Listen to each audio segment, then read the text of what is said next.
और आप पाओगे कि जो व्यक्ति संसार में जितना हारा हुआ है, संसार में जितना दुखी और असफल है, वो संसार के प्रति उतने ज़्यादा अपमान का भाव रखता है। मेरे सामने ऐसी एक वीडियो आ गया, उसमें कहीं के एक मौलवी साहब थे, वो अपने लोगों को बता रहे थे कि तुम्हारी जितनी भी दुआएं कबूल नहीं होती इस दुनिया में, तुम जब मर जाओगे तो जितनी दुआएं तुम्हारी कबूल नहीं हुई थी, उनमें से हर दुआ के एवज में तुम्हें इतना मिलेगा, हजार हजार गुना मिलेगा, कि फिर तुम ये दुआ करोगे कि काश मेरी इस दुनिया में कोई भी दुआ कबूल ना हुई होती। जगत में से अपने काम की वस्तु वैसे निकालनी होती है जैसे कोयले की खान से हीरा। क्या करे, कोयले की खान को छोड़ दे, बिल्कुल आग ही लगा दे, उसमें बढ़िया जलेगा कोयला, हीरा है उसके अंदर। जगत होगा कोयले की बहुत भारी खान, पर हीरे भी तो उसी में से मिलते हैं ना। तो अगर जगत से दुख मिल रहा है आपको, तो गलती जगत की नहीं होगी, गलती निश्चित रूप से आपकी है। आंखों पर आपकी चश्मा चढ़ा हुआ है, जगत को क्या दोष देना।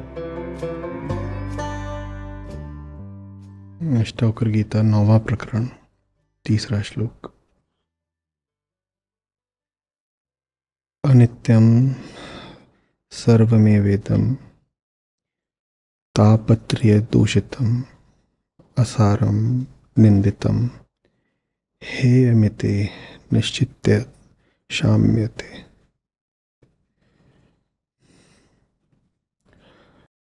तीनों तरह के तापों से ग्रस्त है यह जगत। अनित्य है, असार है, हीन है, त्याज्य है। ऐसा जान करके ज्ञानी शमित हो जाता है, माने शांत हो जाता है।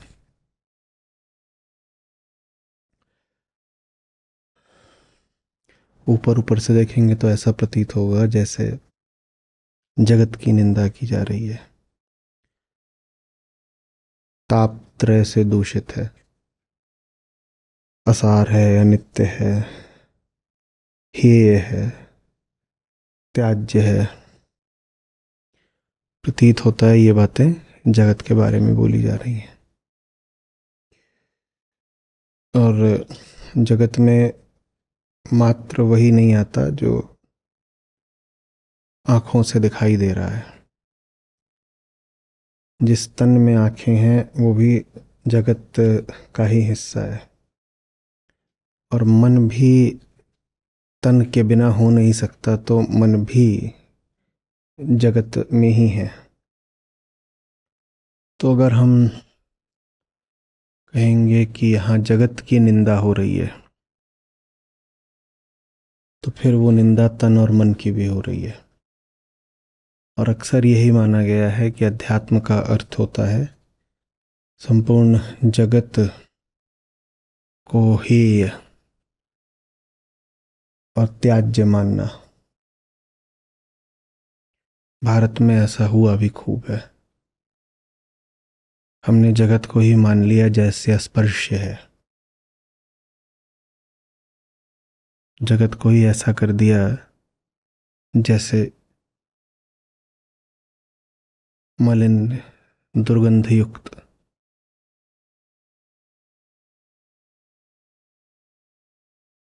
पाप का और दुष्टता का नरक है। इससे सिर्फ पाखंड का जन्म हुआ,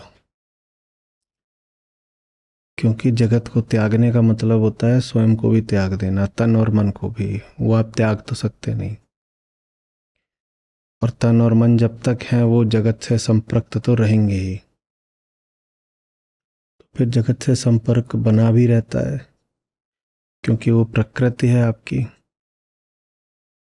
और नैतिकता के मारे, अपने आप को आध्यात्मिक घोषित करने की चेष्टा के मारे, यह दिखावा भी रहता है कि जगत से हमें कोई लेना देना नहीं, क्योंकि जगत तो एकदम ही निंदनीय और त्याज्य वस्तु है।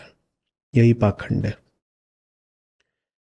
एक ऐसे रिश्ते को अवैध और आसार घोषित करना जो कि बिल्कुल मूलभूत है, जिसके बिना जीव की कोई सत्ता नहीं। आप अभी भी जरा आध्यात्मिक लोगों से मिलिए तो दुनिया के प्रति जरा अनादर का, उपेक्षा का ही भाव आपको अधिकांश रखते दिखाई देंगे।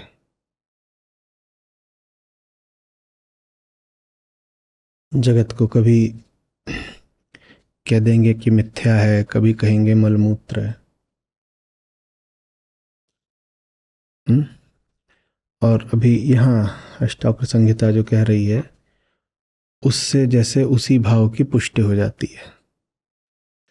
जैसे कि जो परंपरागत भाव रहा है हमारा जगत के प्रति, वो ठीक ही हो। कि जगत अनित्य है, सब दुखों का घर है, और तीनों प्रकार के जो ताप होते हैं उससे दूषित है। कौन से 3 प्रकार के ताप? वही आधि भौतिक, आधि दैविक, आध्यात्मिक।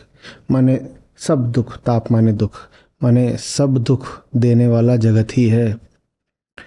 असार है, निंदनीय है, हीन है, ऐसा जो निश्चित कर लेता है, शांत पड़ जाता है। तो मन को ऐसा लगता है अष्टावक्र भी तो यही बोल रहे हैं, ये जो जगत है ये अपनाने के या छूने योग्य भी नहीं है। दिक्कत बस इतनी है कि जिससे बोला जा रहा है वो जगत के बिना हो नहीं सकता। जगत हटा दो तो वो कहाँ से बचेगा जो ये सब बातें सुने। तो जगत के अस्वीकार और त्याग के नाम पर हमने अपना अस्वीकार करने की भी कोशिश की खूब, और वो हो नहीं सकता। तो हम बस क्या बन गए? पाखंडी बन गए।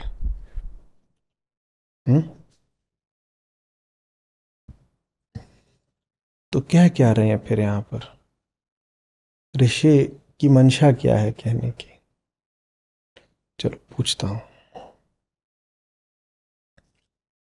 जगत में हो सकता है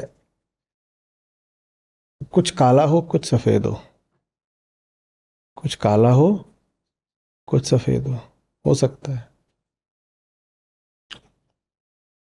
और काला सफेद भी आपके लिए है, ठीक है। काले सफेद से मतलब है भिन्न, वो भेद भी सारे आपके लिए। पर आप अगर चश्मा काला लगाकर जगत को देखेंगे तो सब कुछ क्या दिखाई देगा? जो काला है वो क्या दिखाई देगा? कहो तो काला दिखाई देगा। जो सफेद है वो भी क्या दिखाई देगा? बुरा जो देखन मैं चला, बुरा न मिलिया कोई। और चश्मा देखा ना अपना, चश्मे से काला ना कोई। जगत में अगर आपको सब कुछ बुरा ही बुरा दिख रहा है तो निश्चित रूप से आपका चश्मा बुरा है।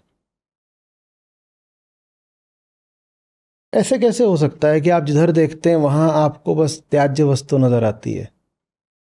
फिर विवेक का क्या अर्थ हुआ?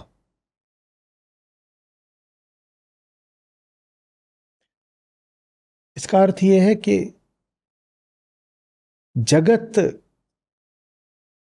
नहीं बुरा है, जगत से आपका संबंध बुरा है। ये जितनी बातें यहां आपसे कह रहे हैं ज्ञानी, वो आपके और जगत के संबंध के बारे में है। आपका जगत से संबंध निंदनीय है, आपका संबंध असार है, आपका जो संबंध है वो सब दुखों को जन्म देने वाला है। आपको जगत से रिश्ता रखना नहीं आता। आप देख नहीं पा रहे हो जगत में क्या काला है क्या सफेद है, क्योंकि आपका चश्मा ही काला है। चश्मा काला है तो काली चीज को भी आप काला ही बोलते हो। तो उससे कभी कभार आपका तुक्का लग जाता है। आप कहते हो देखो फलानी चीज हमको काली लगी और वो निकली भी काली ही। इससे क्या पुष्ट होता है? हम सही देख रहे हैं। फलानी चीज मुझे काली प्रतीत हुई और अंततः सिद्ध भी यही हुआ कि वो काली थी। इससे क्या सिद्ध होता है? कि हम बिल्कुल सही देख रहे हैं। हाँ, वो चीज तो काली थी, पर वो आपको काली इसलिए नहीं दिखी कि वो काली है, आपको काली इसलिए दिखी क्योंकि आपका चश्मा काला है। आप ठीक देख रहे हैं, ये सिर्फ इससे नहीं सिद्ध होता कि आपने काले को काला देखा। आप ठीक देख रहे हैं ये तब प्रमाणित होगा जब आप काले को काले के साथ साथ सफेद को सफेद भी देख पाए। आपने काले को काला देखा, वो तब भी हो सकता है जब आपको कुछ भी ना दिख रहा हो। कुछ भी ना दिख रहा हो, आंखें बंद कर लो तो सब काला है। आप मेरे सामने काला कोट ले आए और मेरी आंखें बंद हैं, आप पूछें बताओ रंग बताओ, मैं बोलूँ काला, इसका ये अर्थ थोड़ी है कि मुझे कुछ दिख रहा है। हाँ, मैं काले को काला, सफ़ेद को सफ़ेद और लाल को लाल बोल पाऊँ तो आप कहिएगा कि हाँ दिख रहा है इसको। समझ में आ रही है बात? तो हमने ये कर डाला, हमने पूरे जगत को एक ही रंग से पोत दिया। हमने कह दिया जगत ही निंदनीय है, हेय है, क्षुद्र है, त्याज्य है। अरे किसी को चीज़ को त्यागने के लिए पहले पता भी तो वो वस्तु है क्या, और वस्तु के ही स्वरूप को जानने को विवेक कहते हैं। जान तो लो। यहाँ पर ऋष जगत को नहीं त्यागने को कह रहे हैं, आपके अविवेक को त्यागने को कह रहे हैं। इसी जगत में तो अष्टावक्र भी आते हैं, क्या उन्हें भी त्याग दोगे? इसी जगत में राजा जनक का महल आता है और अष्टावक्र ऋषि की कुटिया भी आती है। एक चीज को त्यागा जनक ने, अपनी राजधानी को छोड़ा, अष्टावक्र के जंगल में चले गए। सब कुछ थोड़े ही त्यागने लायक है, रिश्ता गलत है। आप पूछेंगे मतलब महल तो त्यागने लायक है ही ना, इससे ये तो सिद्ध होता ही है ना। महल त्यागने लायक होता तो अष्टावक्र ऋषि वापस राजा जनक को महल में क्यों भेज देते? माने महल भी त्यागने योग्य नहीं है। तो फिर महल क्यों त्यागा था? क्योंकि महल से रिश्ता ठीक नहीं था, इसलिए इधर आए ताकि रिश्ते ठीक कर सके। वस्तु कोई हीन या श्रेष्ठ नहीं होती, उस वस्तु से आपका रिश्ता गलत होता है। दुनिया में कोई वस्तु ऐसी नहीं जिसके साथ आप कोई रिश्ता नहीं रख सकते। आपको पता तो हो आप कौन है, वो वस्तु क्या है, तब पता चलता है कि उससे रिश्ता क्या रखना है। सब वस्तुओं से एक ही तरह का रिश्ता रखोगे जो कि संसारी का काम है तो भी अंधे हो। संसारी का क्या काम है? जो मिले उसी को भोग लो, तो भी अंधे हो। और ये जो साधारण किस्म के धार्मिक लोग होते हैं, इनकी क्या नीति है? जो मिले उसी को त्याग दो, या कम से कम प्रदर्शित करो कि त्याग रहे हो। त्यागा तो जात है नहीं। छोड़न की जो बात करे बहुत तमाचा खाए, त्याग कौन पाया आज तक? लेकिन दिखावा कर लो, दिखावा कर लो त्याग का। संसारी का काम है कि जो मिले वही भोग लिया, ओमनीवोर, तिलचट्टा। उसको जो खिला दो वही खा लेता है। जैसे बहुत सारे आवारा पशु होते हैं, जो खिलाओ वही खा लेंगे। उनको धूल में कभी कुछ कचरा मिल गया, आप पाओगे कि कचरा, मान लो कोई सड़ी हुई सब्जी थी, वो इतनी सी सब्जी के लिए बहुत सारा कचरा अंदर ले लेंगे।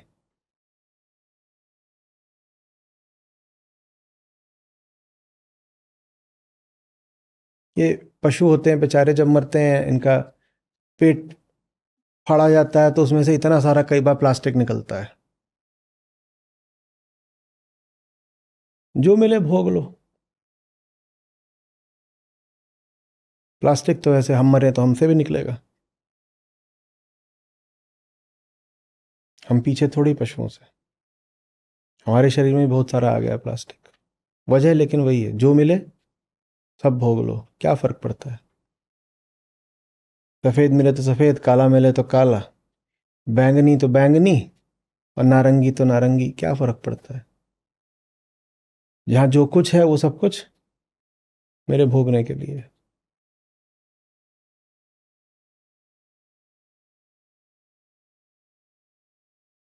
और त्यागी बिल्कुल विपरीत नीति पकड़ लेता है। एक चीज से जब अज्ञान भागता है तो अक्सर वो उसके विपरीत पर जाकर बैठ जाता है। जैसे खुद को नहीं बदलना, वस्तु को बदलना है ना, तो वस्तु को बदलने का उस बेचारे के पास, मूढ़ के पास एक ही तरीका रहता है। वो चीज गलत थी तो उसका विपरीत ठीक होगा। वो गलत थी तो तुम उस पर आके बैठे क्यों थे? तुम वहां जाके बैठे इसलिए थे क्योंकि तुम अज्ञानी थे। तुमने अपना अज्ञान बदल दिया, अज्ञान नहीं बदला तो वो वस्तु बदल के क्या मिलेगा?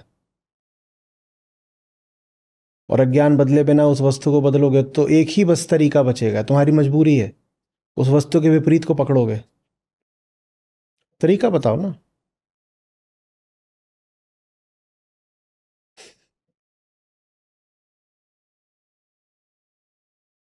एक आदमी है, बेहोश है, शराब ज्यादा पी ली है, सड़क पर एक तरफ को चला जा रहा है, दाईं ओर। आप उसको बोले भाई ये तू गलत कर रहा है, तो बोलेगा अच्छा, तो बाईं ओर को चल देगा। इसके अलावा उसके पास क्या तरीका है बताइए, क्या कर सकता है?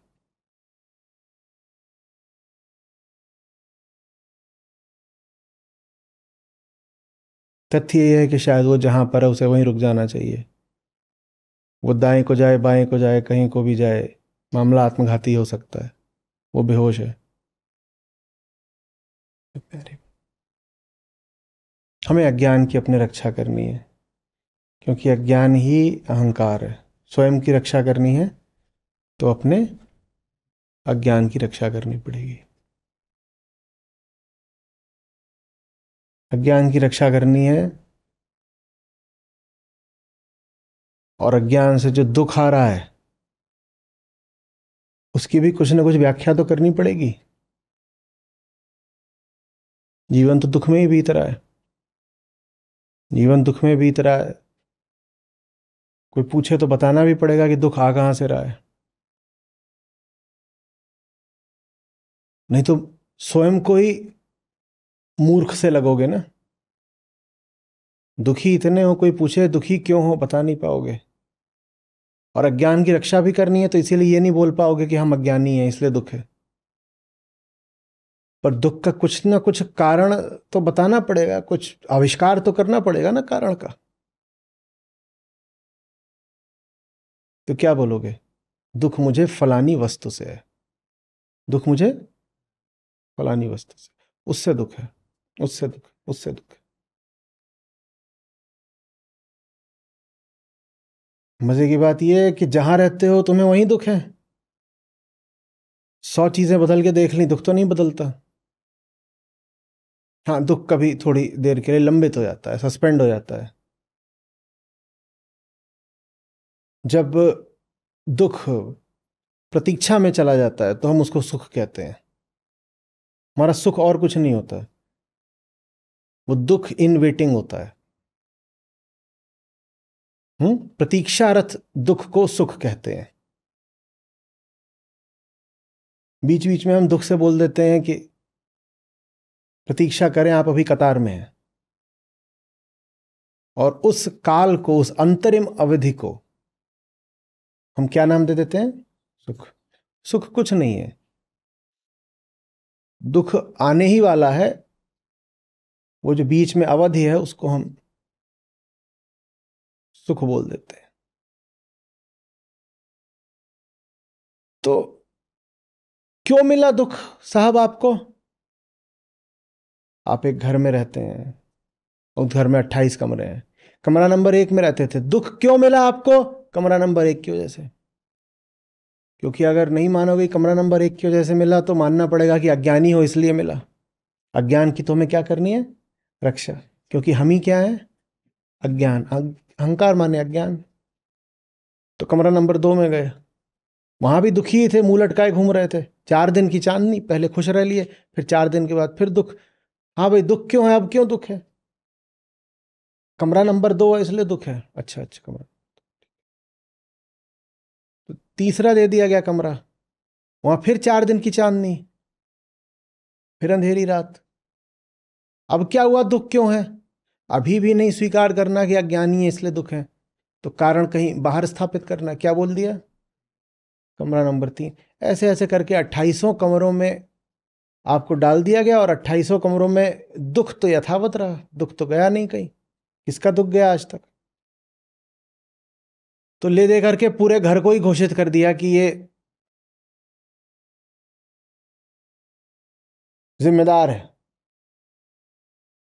दुख का उत्तरदायित्व, दुख का कारण इनके ऊपर डाल दो, कमरों के ऊपर।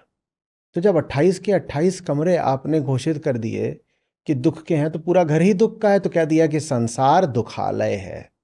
सुना होगा खूब, ये संसार दुखालय है। क्योंकि संसार में आप कहीं भी रहे, आपका अनुभव तो दुख का ही रहा है, तो फिर पूरे संसार को ही मजबूर होकर कहना पड़ेगा कि संसार दुखालय, 28 के 28 कमरे दुख के हैं।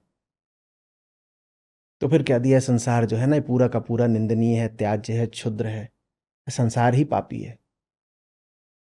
समझ में आ रही बात है? तुम को कहीं तो सुख मिला होता, जब तुम्हें कहीं नहीं मिल रहा तो क्या मतलब है?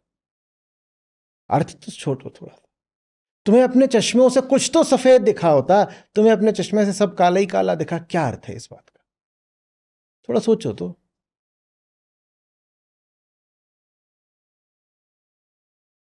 नहीं समझ पा रहे? 28 कमरों में एक कमरे में तो कुछ तो शांति मिली होती, कुछ तो सत्य मिला होता, कुछ तो नित्य मिला होता। 28 में से एक कमरे में नहीं मिला। और अपने चश्मों से दुनिया की 1000 वस्तुएं देख ली, सबकी सब एक वस्तु काली नहीं, सफेद नहीं दिखाई दी, सब काली। क्या आशय है? स्पष्ट होना चाहिए ना। तो फिर हम कह देते हैं हाँ आशय स्पष्ट है। बिल्कुल स्पष्ट। क्या स्पष्ट है? ये पूरा संसार ही पापी है। अब काहे को झंझट उठाएं कि एक कमरा खराब कि 5 कमरे खराब, एक झटके में समूचे संसार को ही पापी घोषित करो, मुक्ति मिले, सब खत्म। बेकार। और आप पाओगे कि जो व्यक्ति संसार में जितना हारा हुआ है, संसार में जितना दुखी और असफल है, वो संसार के प्रति उतने ज्यादा अपमान का भाव रखता है। अपवाद होंगे, चेतना में चमत्कार भी होते हैं, तो अपवाद तो हर क्षेत्र में मिल जाते हैं, पर आप पाओगे ज्यादातर आप यही पाओगे।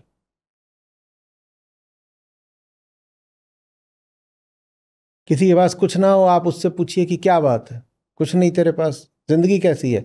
तो लगाया दुनिया में रखा ही क्या, यहां कमाने लायक है क्या? कुछ नहीं। हम पर तो आ रहे थे, करोड़ों का सोना, अरबों के हीरे, हमने लात मार दी। है क्या इस दुनिया में? समझ में आ रही बात है? जिनको हर जगह दुख ही मिलता है, उनकी और ज्यादा मजबूरी हो जाती है घोषित करने की कि हमारी कोई गलती नहीं है, ये दुनिया ही समूची गड़बड़ है, दुनिया ही खराब है, हमारी कोई गलती नहीं है।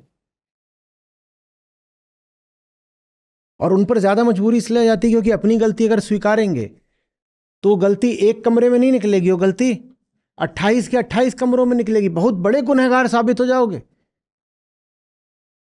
कितनी गलतियां की? 28 में से 28, और एक स्वीकार ली तो 28 के 28 स्वीकारनी पड़ेंगी, तो एक को नहीं स्वीकारेंगे क्योंकि गलती तो वही है। कमरा नंबर 5 में जो गलती करी थी वही कमरा नंबर 15 में करी है। एक भी मान ली तो सब माननी पड़ेंगी, तो एक भी नहीं मानेंगे। ये पाखंड है, झूठ से झूठ का जन्म। एक झूठ को बचाने के लिए 28 के 28 झूठ बोलोगे।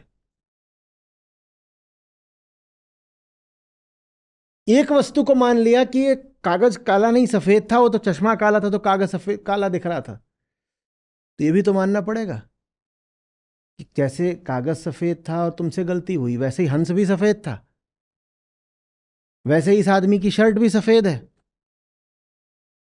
और इनका स्वेटर लाल है। बहुत बातें माननी पड़ जाएंगी। एक जगह भी अपनी गलती मान ली तो तुम्हें अपनी सारी गलतियां माननी पड़ जाएंगी, क्योंकि गलती तो हर जगह एक ही है। तो हम एक भी गलती नहीं मानेंगे। जब एक भी गलती नहीं माननी है और दुख की व्याख्या तो करनी ही है, तो सारी गलती किस पर डालनी पड़ेगी? तो बोल दो संसार ही बर्बाद है, संसार ही बर्बाद। और ये आज की इतनी सुंदर बात है जो हमसे कही जा रही है, लेकिन अफसोस ये कि ऐसे ही श्लोकों का इस्तेमाल करके हम पारलौकिकता को बढ़ावा देते रहे हैं। पारलौकिकता क्या? ये दुनिया बर्बाद है, तुम्हारा असली घर तो उधर कहीं है। क्योंकि अगर ये दुनिया एकदम ही व्यर्थ है तो फिर जियोगे कैसे? तब जीने के लिए आपको झुंझुना दिया जाता है कि अरे ये तो दुनिया कुछ नहीं है, ऐसे ही है, 2 दिन का ठिकाना रैन बसेरा है बस ये, तुम्हारा असली घर वहां है। तो तुम तो उस घर की परवाह करो, इस दुनिया में कुछ नहीं है। और ये बात सबसे ज्यादा उनसे ही कही जाती है जिनके पास सचमुच इस दुनिया में कुछ नहीं होता। उनको अगर जिंदा रखना है तो उनको यही बताना पड़ेगा कि बेटा आशा बड़ी बात है, बस किसी तरह करके जिंदगी काट दो, उधर बहुत कुछ मिलेगा।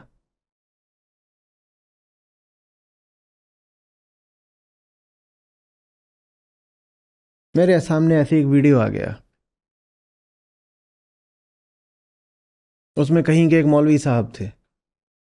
वो अपने लोगों को बता रहे थे कि तुम्हारी जितनी भी दुआएं कबूल नहीं होती इस दुनिया में, तुम जब मर जाओगे तो जितनी दुआएं तुम्हारी कबूल नहीं हुई थी उनमें से हर दुआ के एवज में तुम्हें इतना मिलेगा, हजार हजार गुना मिलेगा, कि फिर तुम ये दुआ करोगे कि काश मेरी इस दुनिया में कोई भी दुआ कबूल ना हुई होती।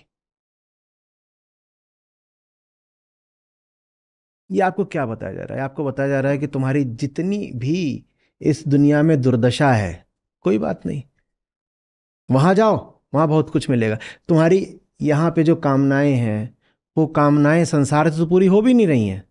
तुम ऊपर वाले से भी जो दुआ करते हो उससे भी कुछ नहीं मिल रहा है। तुम यहां संसार से कुछ मांगते हो, संसार तो कुछ देता नहीं, फिर तुम दुआ किससे करते हो? ऊपर वाले से, वो भी कुछ देता नहीं।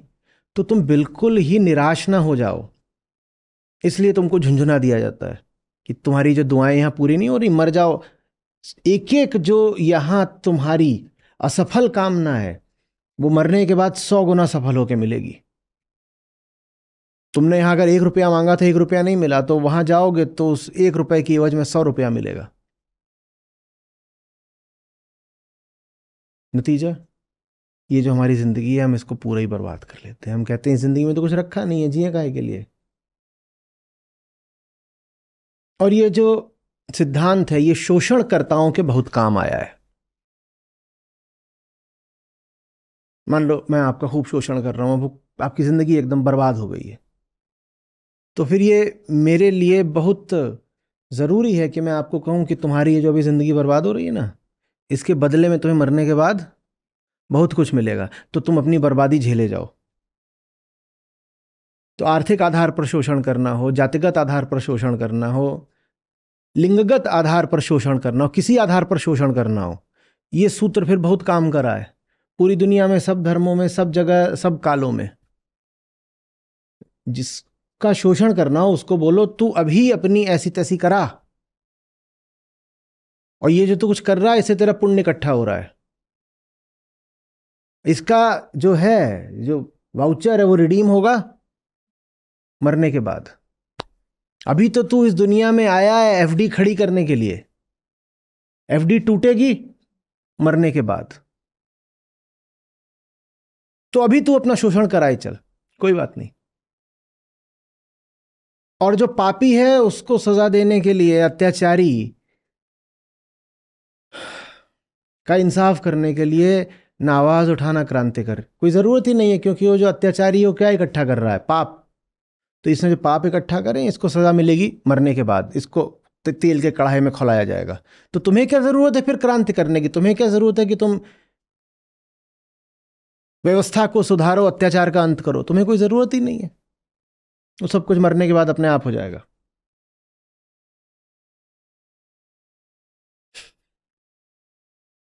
तो आदमी झेले जाता है, और सबसे ज्यादा झेलने के उत्सुक वही होते हैं जिनके पास वैसे ही कुछ नहीं होता।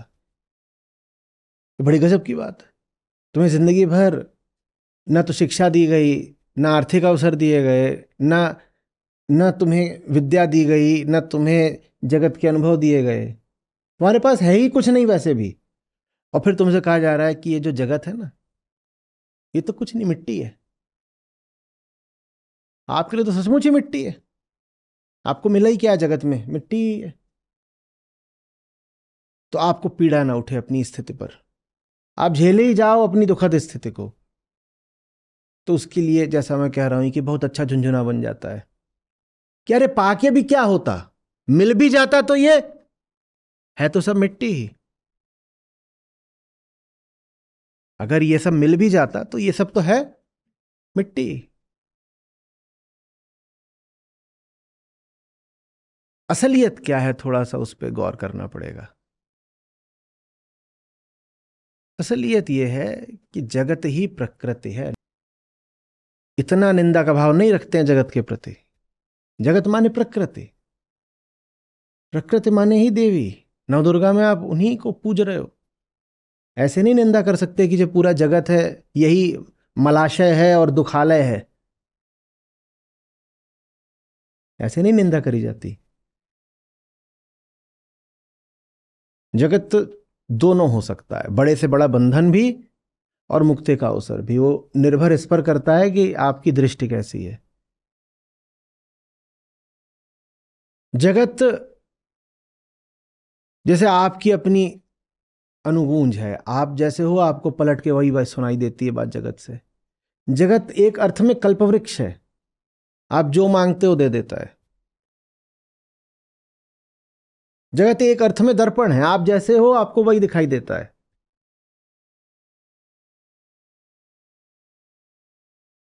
समझ में आ रही है बात? यही जगत आपके लिए बहुत बड़ा दुख बन सकता है, निश्चित रूप से बन सकता है। कौन कह रहा है कि जगत में मुक्ति मिल ही जानी है? जो जगत में सोचते हैं कि मुक्ति मिल ही जानी है, जगत को भोगना शुरू कर देते हैं। और ये जो जगत का बर्बर भोग है, ये जगत की माने प्रकृति की और आपकी दोनों की तबाही का कारण बनता है। और कौन कह रहा है कि जगत में सब कुछ त्याज्य है?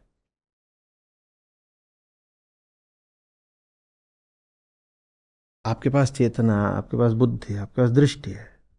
आपको देखना है कि यहां पर क्या ऐसा है जो सचमुच आपके काम का है, जो आपकी मुक्ति में सहायक होगा। उससे प्रेम करो। और यहां आपको यह भी देखना है कि क्या है जो आपके किसी काम का नहीं, उसकी उपेक्षा करो। बस यही है।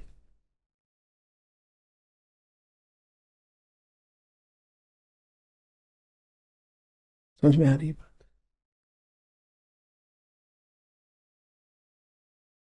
अष्टावक्र कह रहे हैं, अगर तुमने ये सोचा था कि जगत को भोग भोग कर सुख पालोगे, कि मुक्ति पालोगे, तो अच्छे से जान लो कि जगत असार है और अनित्य है, और जिन्होंने भी उसे भोगना चाहा उन्हें तापत्रय का ही अनुभव करना पड़ा। ये जान लो, और ये जान लोगे जगत को भोगने की इच्छा का शमन हो जाएगा। ये एक बार निश्चय कर लो, असारम निंदितम हेयमिते निश्चित्य शाम्यते। ये निश्चय हो गया, ये निश्चित करके एकदम शमन हो जाता है। किसका शमन हो जाता है? भोग की इच्छा का। अंधाधुंध भोग, विवेकहीन भोग, वो मिट जाती है। जगत में से अपने काम की वस्तु वैसे निकालनी होती है जैसे कोयले की खान से हीरा। क्या करे? कोयले की खान को छोड़ दे, बिल्कुल आग ही लगा दे, उसमें बढ़िया जलेगा कोयला। हीरा है उसके अंदर। फिर रो ना, मेरा हीरा हेराए गयो कोयले में। जगत होगा कोयले की बहुत भारी खान, पर हीरे भी तो उसी में से मिलते हैं ना।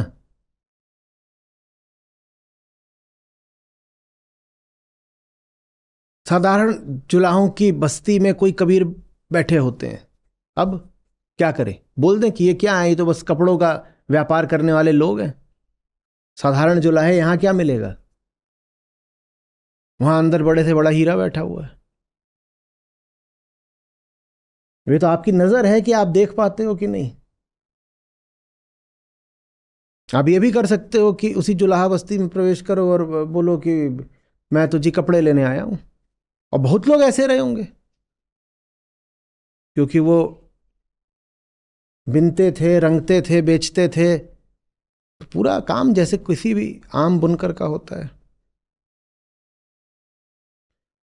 बेचने के लिए जाते थे, वहाँ बाजार में हाट में बैठते थे, तो लोग आते होंगे, मोल भाव भी करते होंगे। कल्पना करो कोई उनसे मोल भाव कह रहा है भाई ठीक दाम लगाओ, क्यों नहीं होगा? रोज वो अपना तो बिक्री भी चल रही है। वो तो आपके पास नजर होनी चाहिए ना कि बात किससे कर रहे हैं और यहाँ क्या चीज लेने लायक है क्या नहीं।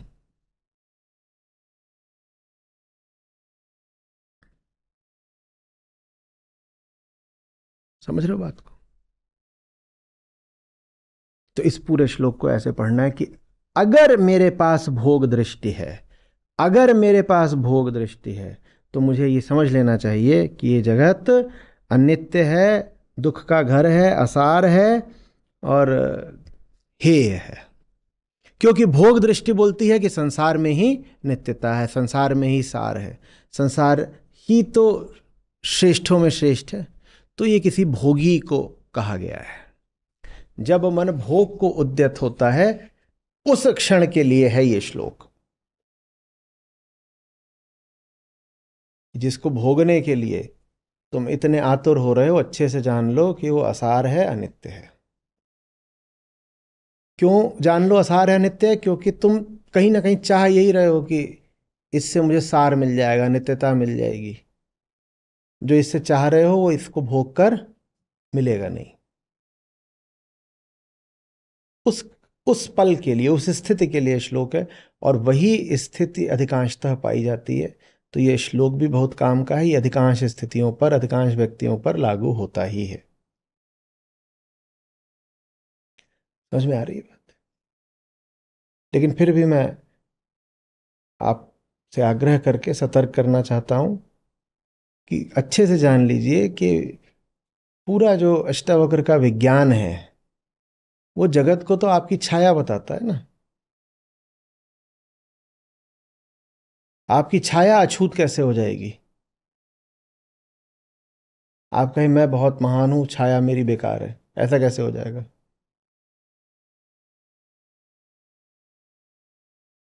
हम्म? तो जगत के प्रति कुछ भी कहने की अद्वैत वेदांत की मंशा ही नहीं रहती है। जगत को तो अद्वैत वेदांत भली भांति जानता है कि वो आपका प्रक्षेपण मात्र है। तो प्रक्षेपण को लेकर के कौन लंबी चौड़ी बातें करे? सारी बातें अद्वैत वेदांत में किसके बारे में की जाती हैं? आपके बारे में, आपके बारे में। तो अगर जगत से दुख मिल रहा है आपको, तो गलती जगत की नहीं होगी, गलती निश्चित रूप से आपकी है। आंखों पर आपकी चश्मा चढ़ा हुआ है, जगत को क्या दोष देना?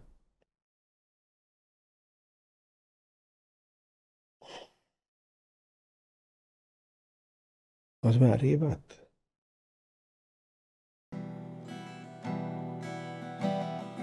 बुरा जो देखन में चला, बुरा न मिले आको।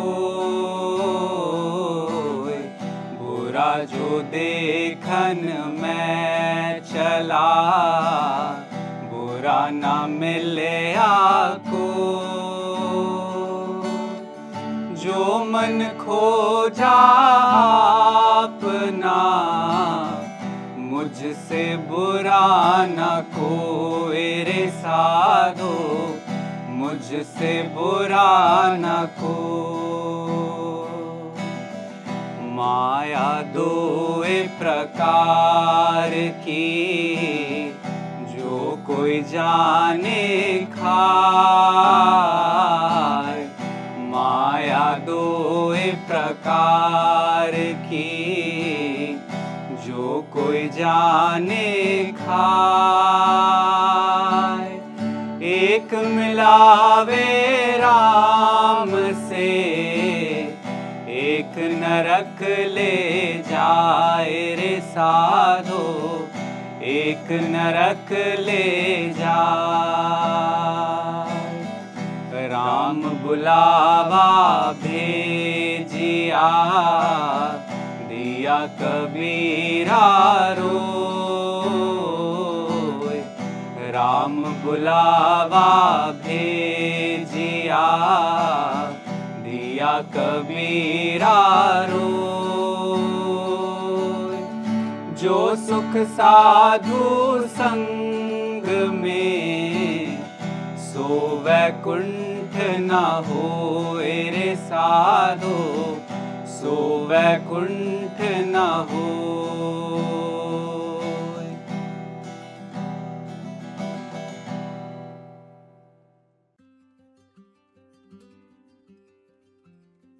जी नमस्कार सभी लोगों को। और आज गुरु पूर्णिमा की सभी लोगों को बधाई। हमारे पास इतने बढ़िया गुरु हमने पाए हुए हैं। तो आज मेरा पहला साझा कर रहा हूँ। मैं पहला बार मैं सबके सामने सीख साझा करने के लिए आया हूँ, उपस्थित हुआ हूँ। स्वागत है। पहला मौका है जो मुझे मिल रहा है। मेरा नाम मयूर है, मैं मुंबई में रहता हूँ। मेरा एक बेटा है छोटा, एक 1.5 साल का है। तो मैंने सोचा कि मतलब अ, कैसे मैं उसको बहुत अच्छी तरीके से अपना आगे मतलब उसको एक, ज्ञान दे सकता हूँ, या फिर कैसे उसको एक ऊंचा दर्शन दे सकता हूँ। उसके लिए मैंने आचार्य जी को सुनना स्टार्ट किया। पिछले 1 साल से मैं सुन रहा हूँ आचार्य जी को, और पिछले 1 महीने से मैं रेगुलरली सुन रहा हूँ और एग्जाम भी दे रहा हूँ। तो जैसे कि हम इस दुनिया में आते हैं तो हमेशा ये लगता है कि आ, किसी ने हमें बनाया है और हमें यहाँ पर भेजा गया है, उसके बाद फिर हम यहाँ से एक ना एक दिन चले जाएंगे। लेकिन एक्चुअल में आचार्य जी ने बताया कि हम और प्रकृति दोनों समान ही है। मतलब ऐसा नहीं है कि हम उनसे कुछ अलग है। कोई भी चीज जो प्रकृति में है वो हम ही हैं, और हमसे ही प्रकृति और प्रकृति से ही हम है। ये भाव आएगा तो उसमें फिर हमें डर की भाव नहीं रहेगा। उससे फिर हम एक साथ में मिल करके और एक बेहतर जीवन जी सकते हैं।